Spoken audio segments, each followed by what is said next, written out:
Bueno, hermanos, bendiciones para todos. Hoy me toca exponer la palabra del Señor. Marcos capítulo 10, versículo 28 al 31. El Señor nos sigue hablando de las riquezas y sigue enseñando a sus discípulos. Y dice así la palabra del Señor, ¿no? Capítulo 28. Entonces Pedro comenzó a decirle: he aquí nosotros lo hemos dejado todo y te hemos seguido. Respondió Jesús y dijo: de cierto os digo que no hay ninguno que haya dejado casa, o hermanos, o hermanas, o padre, o madre, o mujer, o hijos, o tierras, por causa de mí y del Evangelio, que no reciba 100 veces más ahora en este tiempo casas, hermanos, hermanas, madres, hijos y tierras, con persecuciones, y en el siglo venidero la vida eterna.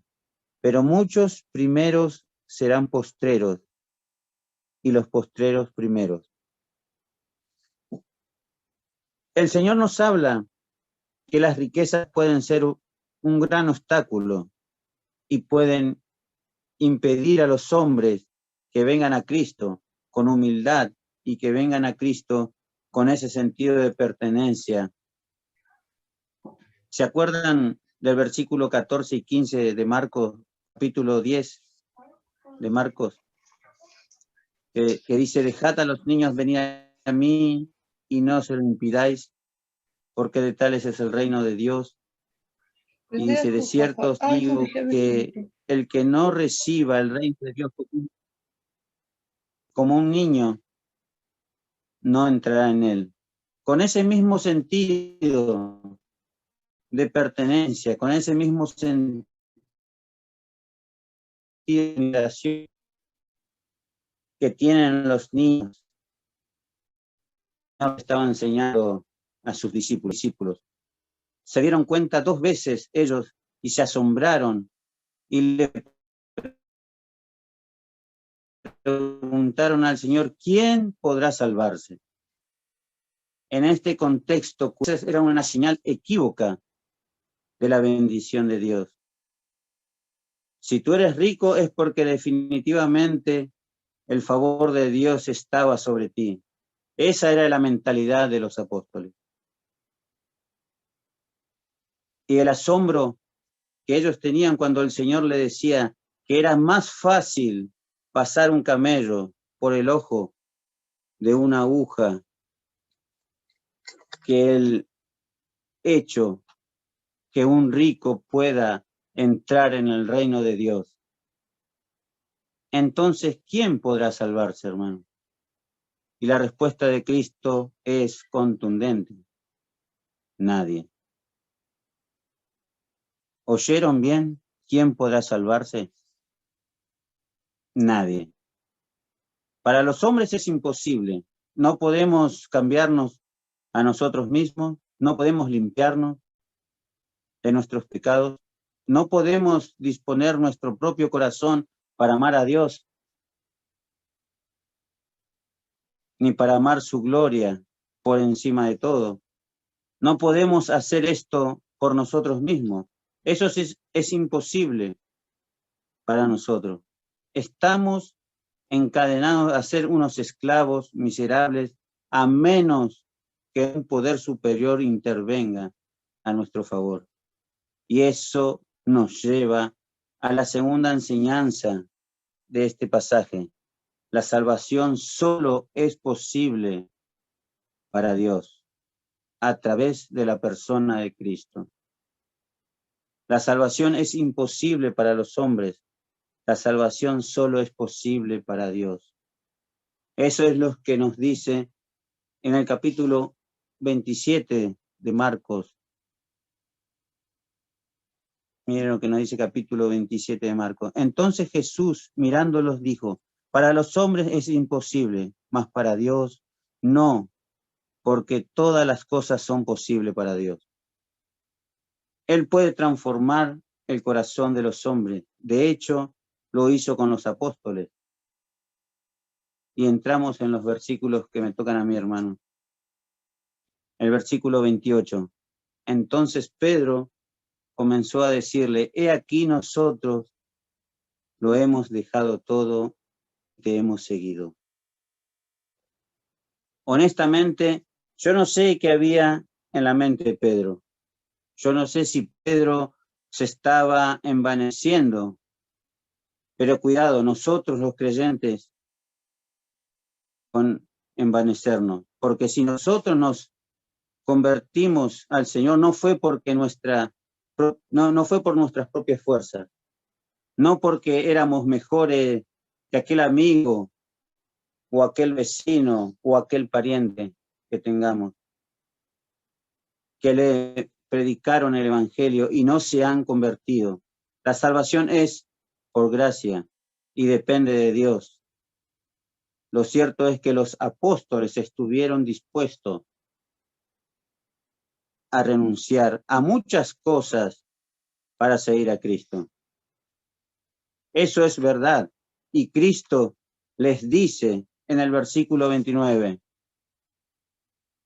respondió Jesús y dijo, de cierto os digo que no hay ninguno que haya dejado casa o hermanos o hermanas o padre o madre o mujer o hijos o tierras por causa de mí y del Evangelio, que no reciba 100 veces más ahora en este tiempo, casas, hermanos, hermanas, madres, hijos y tierras, con persecuciones y en el siglo venidero la vida eterna.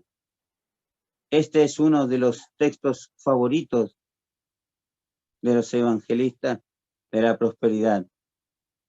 Me da un poco de náuseas cuando dicen, ven a Cristo y todos tus problemas se han de solucionar. Ven a Cristo y vas a ser rico, y vas a tener casa, y vas a tener bienes, vas a tener salud. Es una maravilla tener a Cristo. Ese es un mensaje diabólico, hermano, porque eso no es verdad, no es lo que el Señor está diciendo. Aquí más bien Jesús está reiterando lo que dijo anteriormente, que es imposible seguir a Él sin estar dispuesto a renunciar a todo, incluyendo la familia. ¿Se dieron cuenta? No hay ninguno que haya dejado todo. Acá hay personas que tomaron una decisión de dejarlo todo para seguir a Jesús. Y no importa, y no les importó la consecuencia. No es que el cristiano se vuelva un pesado con la familia. No es que el cristiano se olvide de la familia. Lo que Cristo está diciendo es muy probable que nosotros decidimos seguir a Cristo. Nuestras familias nos pueden aborrecer por causa de nuestra fe. De hecho, al mismo cristiano dijo en Mateo capítulo 10, versículo 34, no penséis que he venido para traer paz a la tierra, no he venido para poner en disensión, sino espada, porque he venido a poner disensión. El que ama más a su madre, más que a mí, no es digno de mí. Jesús dice que los enemigos serán los de su propia casa. El que ama padre o madre no es digno de mí. El que no toma su cruz y sigue en pos de mí no es digno de mí. El que haya su vida la perderá, y el que pierda su vida por mí, por causa de mí, la hallará. Jesús no andaba a media tintas.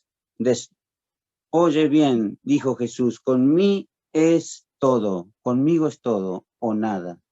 Yo no soy plato de segunda mesa. No soy un árbol religioso. Con Jesús es todo o nada. El que no está dispuesto a pagar ese precio por causa de Cristo y por causa del Evangelio, como dice en el versículo 29, no puede ser cristiano. El problema es que todos nosotros somos débiles para hacer algo así, a menos que vengamos a Cristo en dependencia. Para los hombres es imposible, pero hay esperanza para ti, hay esperanza para mí. Para los hombres es imposible, hermano. Para los hombres no es posible, pero para Dios sí es posible. La salvación está disponible para toda clase de hombre. Dios es todopoderoso. Su poder no tiene límite. Todas las cosas son posibles para Él. Fue Dios que proveyó el remedio a través de la persona y la obra de Cristo. Murió en una cruz para pagar mi deuda delante del Padre. Es Dios el que abre nuestros ojos para que veamos la terrible condición en la que nos encontramos, la necesidad que tenemos de ser salvos en Dios. El que inclina nuestra voluntad para que abracemos por fe y de todo corazón lo que Cristo ofrece. Pero somos nosotros los que tenemos que venir en dependencia de Él. La salvación es porque por gracia, dice Pablo en Efesios capítulo 2, por medio de la fe, esto no es de nosotros, dice la palabra, es don de Dios, es un regalo de Dios. No es por obra, porque para que nadie se gloríe. Este es el punto del Evangelio. La total independencia del hombre contrasta toda con el poder de Dios. Hay salvación completa y gratuita por medio de la fe en la obra redentora de Cristo. Más adelante en el capítulo 10, nos habla capítulo 10, versículo 45, dice el Señor, porque el Hijo del Hombre no vino para ser servido, sino para servir y para dar su vida en rescate por muchos. Él vino a morir en una cruz, hermano, para dar su vida, para rescatar pecadores como nosotros. Y es precisamente por la proclamación de ese mensaje del Evangelio. Por eso estamos hoy aquí. Que el poder de Dios se manifiesta para salvación mientras llamamos a los hombres a la fe y al arrepentimiento. Mis hermanos, si tú vienes a Cristo, vas a perderlo todo. Y todo eso, lo que dice el versículo 29, nadie que haya dejado casa, hermano, hermana, madre, padre, hijo, tienen por causa de mí y por causa del Evangelio. Esto significa que todos los creyentes serán ricos. Yo creo que esta promesa implica dos cosas.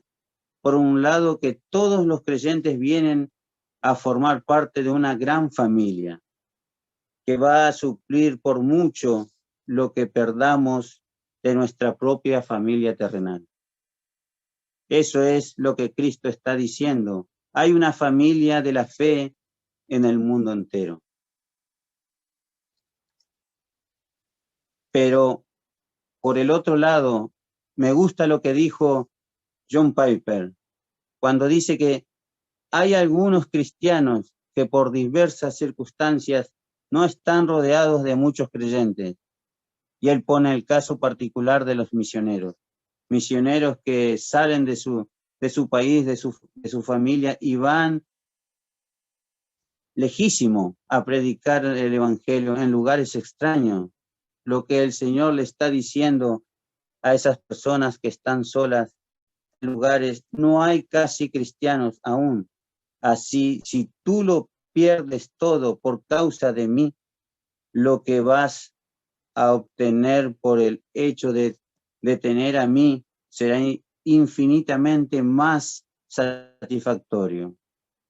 ¿Qué cosa de este mundo que haya podido perder? Nosotros tenemos 100 veces más amor condicional, el amor incondicional de Cristo, hermano. Suplirá el amor de madre, padre, hermanos, hermana, hijos, tierra, todo. Él será tu hogar y será 1000 veces mejor que el hogar que podíamos perder por causa de él. Cristo es mejor y nuestro pasaje concluye con una advertencia que nos dice, pero muchos primeros serán postreros y los postreros primeros. Yo creo que la idea es la siguiente. La forma de obrar de Dios desafía nuestras ideas. El joven rico de esta historia al principio parecía estar muy cerca y un individuo moral, religioso, que admiraba a Jesús. Él parecía estar cerca del reino de Dios, pero demostró que estaba muy lejos, según el criterio de este mundo. Había tenido una vida bastante exitosa, inclusivemente era joven, rico, era influyente, según el criterio de Jesús. Este joven era pobre, esclavo, que estaba arruinado, su vida en medio de su pecado, en medio de su moralidad. Hermanos, tenemos que aprender a evaluar las cosas con el criterio de Dios, no con nuestro criterio, sino con el criterio de Dios. De este lado de la eternidad, el mundo celebra las riquezas, celebra la popularidad, celebra la belleza física, y tenga que decir, no hay nada de malo en eso. Es ser bello, rico. Déjame decirte algo, si es lo único que tienes, no tienes nada. Tenerlo todo sin Cristo, no tenemos nada. Tenerlo a Cristo es tenerlo todo. Hermanos, hermanas, yo no sé si es rico o pobre, pero una sola cosa te hace falta. Reconoce tu impotencia para salvarte y ven a Cristo con la disposición de seguirle únicamente a Él como Señor y Salvador. Hasta ahí la palabra del Señor.